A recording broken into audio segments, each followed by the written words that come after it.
చాలా మందికి సాంబార్ రైస్ అంటే ఇష్టం ఉండదు. ఇగ కొంతమందయితే చికెన్ 65, చికెన్ ఫ్రై పైనుంచి ఏసేస్తారు గదా!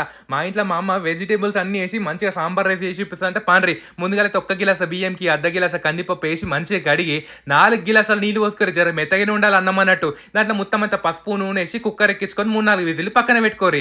ఇదైతే మనం మంచిగా స్టెయిన్‌లెస్ స్టీల్ ట్రిపుల్ లేయర్ హండీలో చేసుకుందాం. ఇది మనం ఇండస్ వ్యాలీ నుంచి ఆర్డర్ పెట్టుకున్నమాట. మంచిగా గ్లాస్ మూత కూడా వచ్చింది.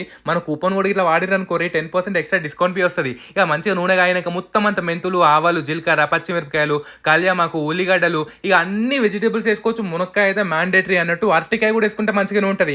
ఉప్పు, పసుపు, జర్రంత కారం ఏసి మంచిగా మూత పెట్టి మగ్గబెట్టుకోరన్నట్టు. మంచిగా మగ్గినంకనే నానబెట్టుకున్న చింతపండు పులుసు ఉంటది కదా! అది పోసుకోవాలి. జర్ర ఉడికిన తర్వాత ఉడకబెట్టుకున్న అన్నం ఉంటది కదా! అది బి ఏసేసుకొని ఉడుకుడుకు నీళ్ళు పోసుకోవాలన్నట్టు. మళ్ళీ అన్నం బి చింతపండులు ఉడకాలి కదా! తర్వాత మొత్తం అంతా బెల్లం, సాంబార్ పొడి పోసుకుర్రనుకోర్రి ఉడుకుడుకు సాంబార్ అన్నం రెడీ. మీదికెళ్ళి కొత్తిమీరేసి, మీదికెళ్ళి మొత్తం అంతా నెయ్యేసుకొని పాపడం మంచిగా పెట్టుకొని తింటే